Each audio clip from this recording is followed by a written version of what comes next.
Bonjour à tous les amis, c'est Florence. Je vous retrouve pour la présentation d'un jeu de tarot qui est nouveau dans la collection mais qui existe depuis bien longtemps. C'est le Herbal Tarot de Michael Tira et Candice Quentin, je ne sais pas comment on prononce son nom.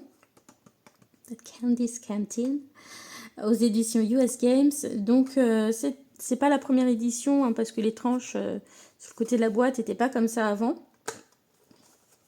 Là c'est la version imprimée en Italie. Donc c'est celle qu'on trouve actuellement sur Amazon. Donc le jeu, quand vous l'achetez seul, contient donc cette tuck box, voilà, qui est pas oufissime. Un petit livret qui vous donne quelques informations sur les différentes plantes, mais je le trouve pas très bien organisé parce que les cartes sont pas dans l'ordre dans lequel on est vraiment habitué de le voir. Au niveau des séries, c'est pas dans l'ordre où moi j'ai l'habitude. Et puis ça vous présente à l'envers. Donc dans les suites, on part du roi en allant vers l'as. Donc je trouve ça pas très pratique pour rechercher. Enfin, c'est une question d'habitude, hein, mais voilà, moi ça me perturbe un petit peu. On a deux arcanes majeures qui sont renommées dans le jeu. Donc l'arcane du diable devient Pan et le pendu devient The Suspended Person. Voilà pour les informations concernant ce petit livret. Donc personnellement, vous aurez compris, j'ai pas de grande affinité avec ce petit livret, je ne l'utiliserai pas. Donc pour la plupart des tirages, je ferai comme j'ai l'habitude de faire avec le tarot. Et si vraiment j'ai envie de plonger plus en profondeur dedans, voir le rapport avec la plante, etc., j'irai me plonger dans ce livre qui est vendu séparément, qui est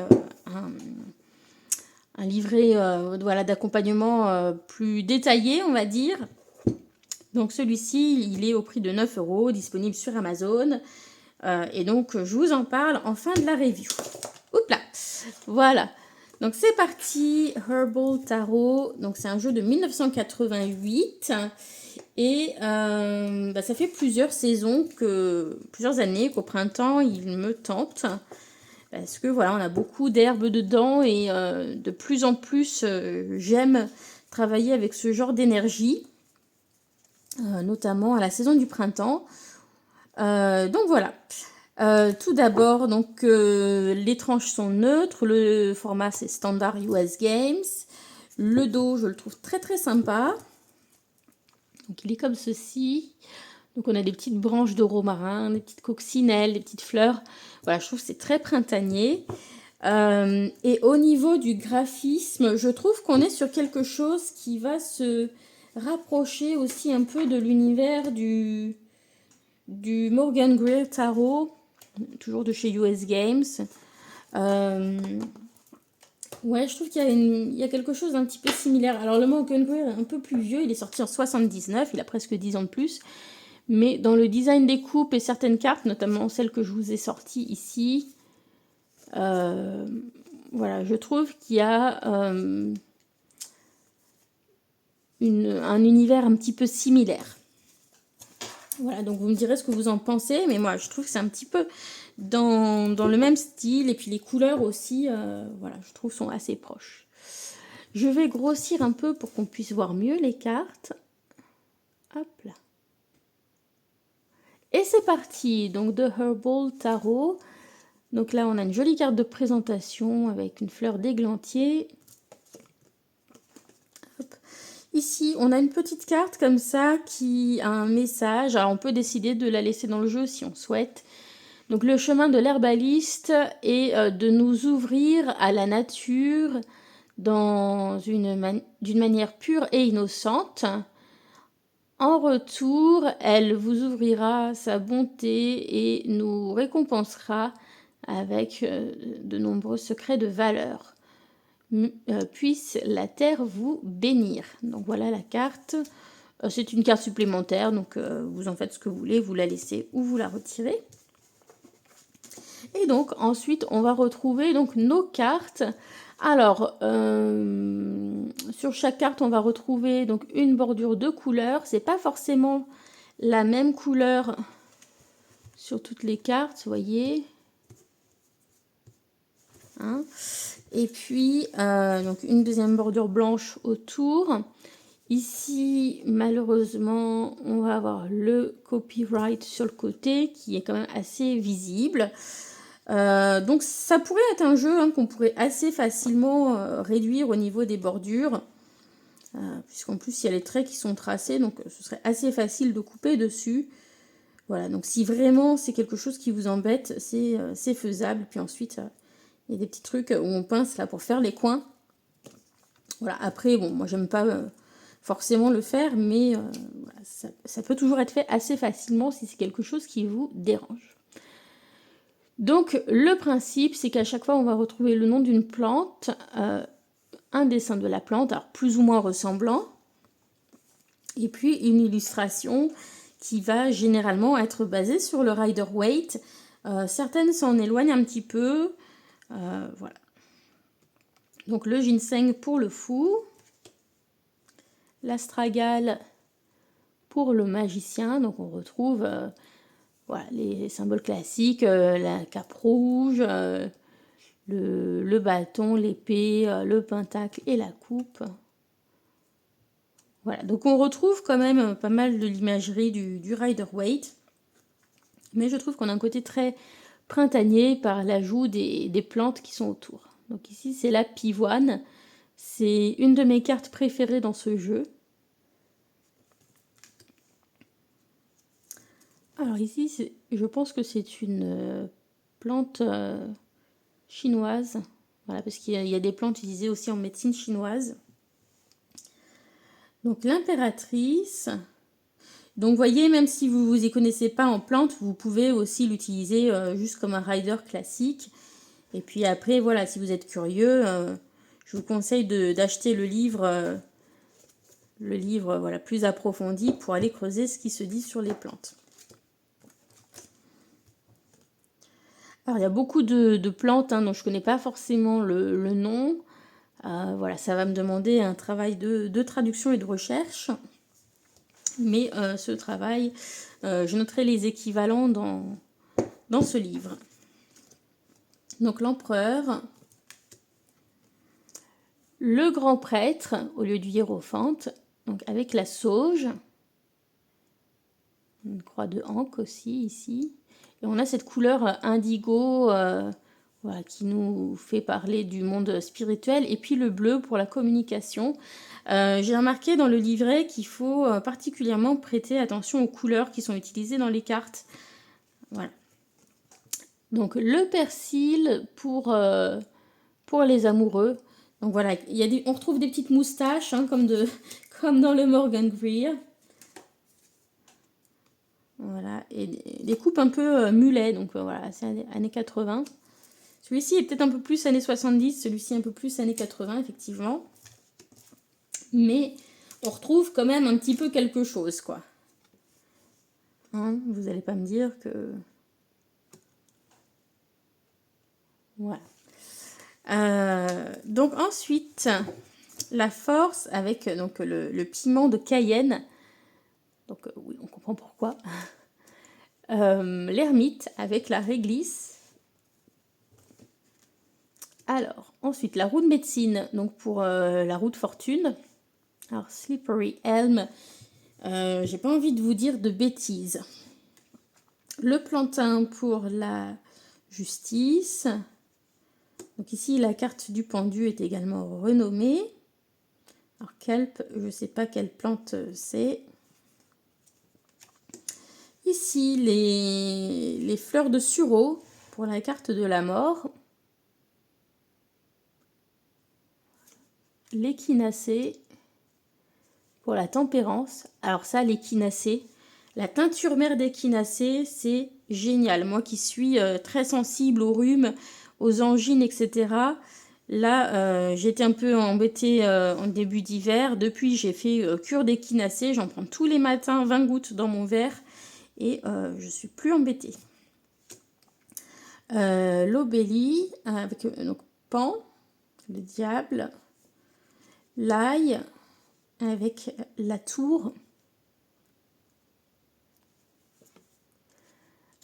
Ici, c'est la mélisse avec la carte de la lune. Skullcap. Ah mince, c'est une plante que j'ai cherchée il n'y a pas longtemps avec la carte de la lune. Et, et je me suis dit, ce serait bien que j'en boive en tisane, ça. Parce que c'est une carte particulièrement utile pour réguler les émotions et qui aide voilà, sur le long terme à lutter contre l'anxiété. Donc voilà, pour moi ça pourrait être... Et du coup, je trouve que ça va très très bien avec cette carte de l'étoile hein, qui nous parle de sérénité retrouvée. L'angélique avec le soleil. Je ne sais plus comment ça s'appelle. Donc le jugement et le monde. On passe donc à la série des bâtons, puisque je les ai réorganisés dans l'ordre où moi j'ai l'habitude. Donc Yarrow, il me semble que c'est l'Achillée.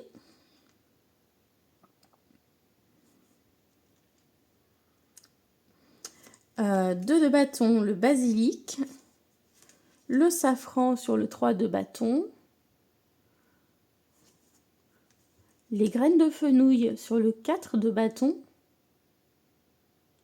Et donc je profite de ce 4 de bâton, oui, pour vous donner un autre de mes ressentis par rapport à ce jeu, c'est que, bon, on a une énergie très printanière parce que l'univers des plantes est très présent dans le jeu, donc très vert, mais aussi je trouve que quelque part il nous connecte au monde des fées, parce que avec ces plantes qui sont représentées un petit peu de manière géante par rapport aux personnages, on a l'impression que on est dans un monde en fait de tout petits êtres.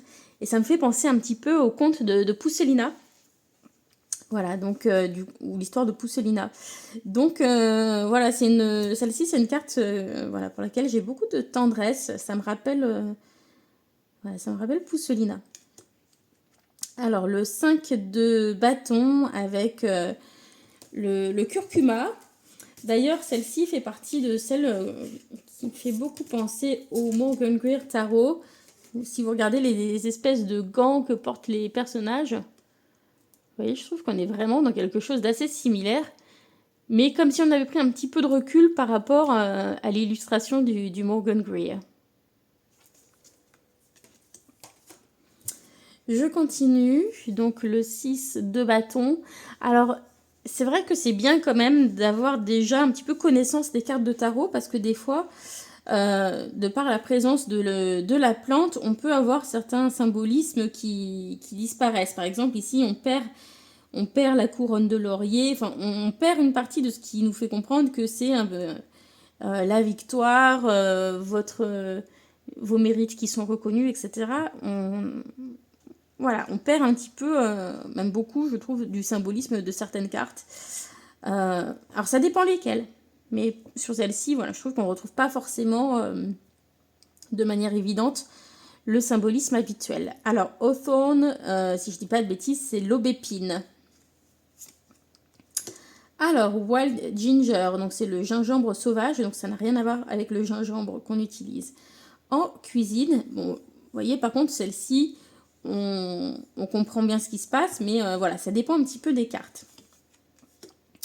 Le 8 de bâton, donc avec d'habitude on a tous les bâtons qui viennent du même sens. Alors je sais plus ce que c'est comme... Voilà, les plantes, hein, je les connais pas toutes. 10 de bâton. Le page de bâton. Alors, l'aconite sur le cavalier de bâton. Et ici, vous avez une précision. Poisonous herb, donc on vous dit que c'est une herbe qui est empoisonnée, qui est toxique. Voilà, parce que si jamais vous voulez vous amuser à cueillir ces différentes plantes, etc., voilà, que vous soyez... En tout cas, vous êtes prévenu que certaines d'entre elles peuvent être dangereuses. Donc quand c'est le cas, c'est marqué sur la carte. Voilà, et c'est plutôt bien pensé. Donc les feuilles de framboisier avec la reine de bâton. Donc si je dis pas de bêtises, je sais que c'est utilisé en infusion par exemple pour les jambes lourdes. La cannelle avec le roi de bâton. Donc je sais que la cannelle, il y a un côté énergisant et puis stimulant aussi sur l'aspect libido. Donc je trouve que du coup ça peut marcher plutôt pas mal avec le roi de bâton. Qui va être la série des désirs, hein, pour le coup. Le lotus pour l'as de coupe. Voilà, je trouve que ça fait parfaitement sens. Alors, Uva Ursi, je ne connais pas cette plante sur le 2 de coupe. Le 3 de coupe. Trillium, je ne connais pas non plus. Alors,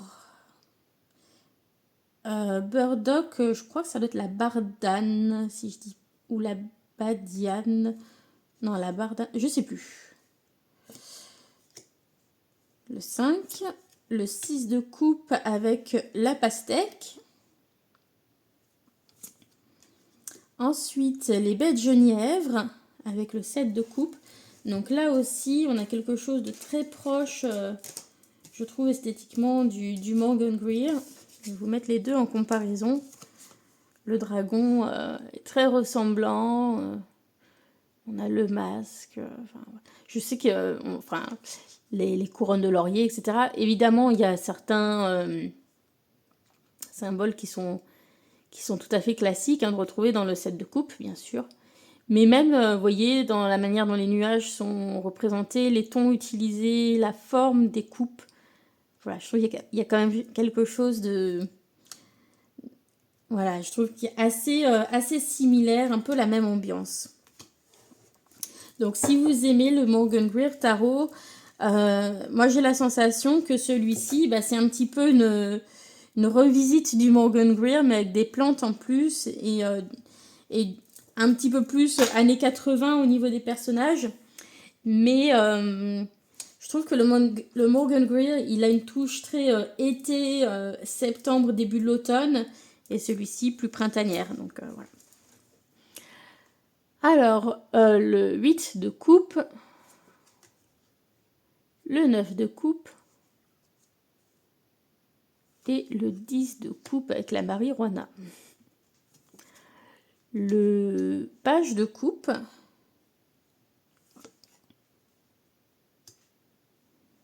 le cavalier, la reine de coupe.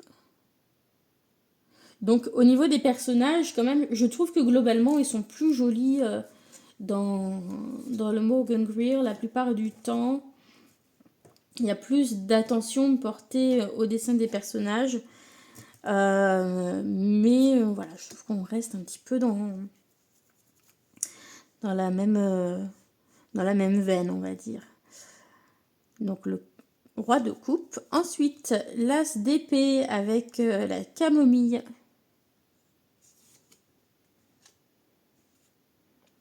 Ensuite, le 2 des épées. Le 3 des épées. Le 4. Le 5 d'épée avec le gui. Le 6 d'épée avec la verveine.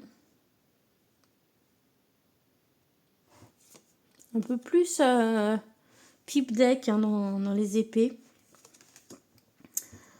Donc le 7 d'épée, là aussi on ne retrouve pas forcément l'imagerie classique du rider. Le 8 d'épée, on dirait que c'est la racine de la plante quasiment qui s'entoure autour du personnage. Le 9 d'épée avec la valériane. Alors je sais que la valériane c'est souvent une plante utilisée dans les compléments alimentaires pour aider pour le sommeil. Donc du coup ça marche plutôt bien je trouve avec ce 9 d'épée. Le 10. Le page des épées. Alors il me semble que Dil c'est la reine des prés, la prêle. Le cavalier d'épée. La reine d'épée avec le sabot de Vénus. Donc oui, voilà, je préfère largement la reine d'épée qu'on retrouve ici sur le Morgan Greer. Ouais, c'est en ça que je trouve que les personnages sont quand même plus jolis dans le Morgan Greer Tarot. Mais je sais pas, il y a quand même quelque chose que je trouve sympathique dans ce jeu, qui est un peu naïf en même temps. Millepertuis pour le roi des épées. Et ensuite, on passe à la série des pentacles. Et sur tous les pentacles, on retrouve en fait une petite fleur à 5 pétales. Donc je trouve ça tout choupinou et tout printanier. Voilà, donc l'as de pentacle, le 2, donc ça c'est l'oseille crépue, les espèces de grandes oreilles d'éléphant là qui sont impossibles à arracher avec des grandes carottes là. La gentiane, le 4 de pentacle, le 5 de pentacle. Voilà, donc là on retrouve un petit peu l'imagerie plus du rider. Ici il me semble que c'est le houblon sur le 6 de pentacle. La rhubarbe sur le 7. Le gingembre sur le 8 de pentacle. Voilà, le gingembre qui est une plante qui redonne du tonus, beaucoup de vitamines. Donc quand vous avez un rhume, c'est pas mal de faire des infusions de gingembre. Le raisin noir avec le 9 de pentacle. Le 10. Ensuite, on a l'iris bleu pour le page de pentacle. Voilà, le cavalier de pentacle. La reine de pentacle avec la mauve. Et le roi de pentacle. Voilà les amis, donc je vous ai montré l'ensemble des cartes. Je vous propose qu'on dézoome un petit peu et qu'on fasse un tirage, qu'on prenne une carte. Voilà, donc un message du Morgan Greer Tarot pour que vous puissiez vous faire une idée sur ce jeu. Et ben, on a celle-ci qui a envie de sortir, j'ai l'impression, et on ira voir donc dans le livret, donc dans celui-ci. Honnêtement, celui-ci, vous pouvez, enfin, vous en ferez rien. Je le trouve pas vraiment utilisable. Et on a donc le roi de pentacle. Alors, donc roi de pentacle, on va aller chercher là-dedans. Donc dans ce livre, hein, vous avez donc une introduction avec différentes informations sur les choses dont on parle dans ce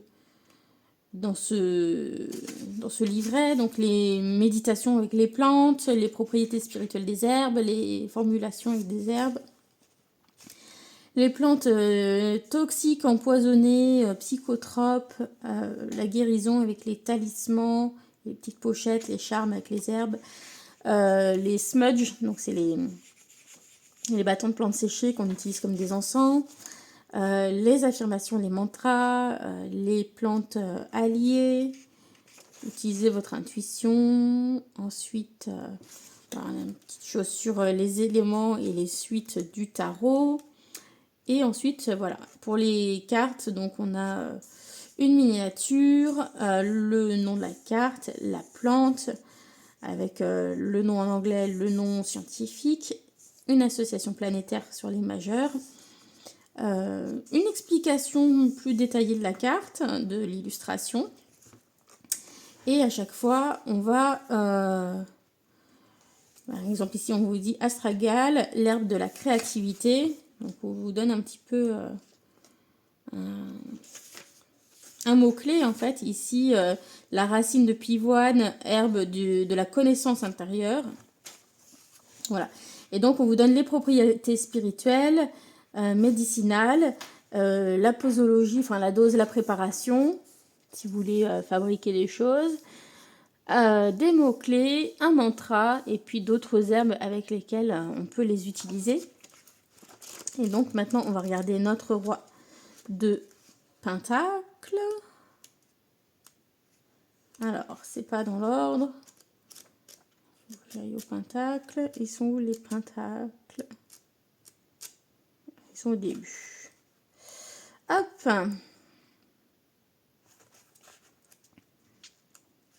Voilà, et à la toute fin, donc vous avez des tirages. Voilà, c'est juste pour vous parler un petit peu du livre. Donc vous avez plusieurs variantes de la roue de médecine. Donc vous avez le schéma qui est fait et ensuite vous avez 4 ou 5 variantes différentes de la roue de médecine. Donc déjà on vous explique le tirage, ce que ça représente. Puis ensuite voilà, vous avez des variantes. Donc les enseignements de la lune, la conscience, timeline, donc c'est la chronologie, vision générale, roue de médecine solaire. Et puis là, on a un tirage aussi de la plante sacrée ou de l'herbe sacrée avec la racine, la tige, la branche à nouveau de côté, feuilles, fruits et fleurs. Voilà, donc je trouve ça assez sympa. On a un glossaire à la fin. Et puis voilà, des bonnes références bibliographiques bien fournies. Donc nous, on a pioché notre roi de Pentacle. On va regarder ce qu'on nous raconte. Donc, alfalfa, je ne connais pas cette plante. Donc, le nom latin, c'est Medicago sativa. Le roi de Pentacle est assis sur son trône de pierre et regarde directement le spectateur. Sa robe rouge indique sa capacité à se confronter et à traiter directement avec les besoins et les nécessités de la vie sur Terre. Patience, force, volonté et compréhension de comment le monde fonctionne sont ses talents. Il sait que son corps est un temple pour l'esprit et voit le monde matériel comme une scène pour la croissance spirituelle. Il travaille à parvenir à une stabilité dans le domaine des finances, de la santé, des émotions et dans son foyer. Il s'oriente grâce à des buts et atteint les hauteurs, les sommets du succès. Le roi doit faire attention s'il ne veut pas rester trop fixé sur ses buts et les récompenses, etc., matérielles. S'il ne veut pas oublier que derrière les manifestations matérielles, il y a aussi du spirituel. Et s'il ne veut pas devenir du coup têtu, égoïste, résistant au changement et trop concentré sur la sécurité matérielle. Alors maintenant, on vous parle des propriétés de la plante en question. Donc d'un point de vue spirituel, c'est une plante qui nous aide à assimiler les nutriments et les trésors matériels. Elle nous aide à découvrir quelle est la vraie valeur des choses. C'est une pierre qui a le pouvoir d'enlever les sentiments d'anxiété liés à l'argent. Et donc, prendre de cette plante nous aide à reconnaître nos talents et nos réussites comme des outils pour notre réflexion spirituelle. Plutôt que comme quelque chose nous rendant de plus en plus fixés sur quelque chose et rigide. Alors d'un point de vue médicinal, c'est une plante utilisée pour aider à assimiler les protéines, le calcium et les autres nutriments. Elle a des propriétés rafraîchissantes qui sont utilisées pour réduire la fièvre et les inflammations articulaires. C'est une plante très bénéfique pour le sang qui purifie donc le sang et donc va pouvoir être utilisée pour traiter l'arthrite et l'anémie. Et elle contient beaucoup de minéraux, de vitamines et elle est très riche en chlorophylle. Alors ce qu'on vous dit sur la préparation de cette plante et donc on vous dit d'en porter dans une petite pochette, un petit pochon pour aider à assimiler et recevoir les qualités enfin percevoir vos qualités et percevoir la valeur tangible des choses. Elle vous donnera un sentiment de sécurité intérieure qui vous permettra de rester stable et ancré sans rester bloqué sur vos réussites passées. L'essence de cette herbe pourra être prise selon les besoins pour vous aider à atteindre vos résultats également. Les feuilles fraîches peuvent être mangées en soupe, en salade ou peuvent être consommées en vapeur. On peut faire une infusion en utilisant 1 ou 2 cuillères à café de feuilles séchées pour une tasse d'eau. Et donc, dans ce cas-là, ce sera utilisé pour aider à normaliser le poids. Et donc, en médecine chinoise, on vous dit que si vous en utilisez trop, cela pourrait vous faire perdre beaucoup de poids et devenir presque maigre. Donc apparemment, c'est stimulant minceur. Voilà. Les mots-clés, donc maîtrise des fonctionnements du monde, but, accomplissement, maîtrise des finances et des valeurs, être ancré et responsable de son existence terrestre, voir la Terre comme le lieu de la croissance spirituelle, entêtement, résistance au changement, inquiétude à propos de la sécurité. Alors le mantra, je travaille avec la Terre et tous ses dons pour voir plus clairement les manifestations de mon être spirituel. Et donc ça peut être mélangé avec de l'ortie et de la feuille de pissenlit. Voilà ce que nous disait le petit guidebook. Voilà, donc j'espère que ça vous aura permis de vous faire une petite idée sur ce jeu et sur le livre qui l'accompagne. Voilà, j'espère que vous avez passé un bon moment avec moi et je vous dis à bientôt les amis. Bisous à tous, bye!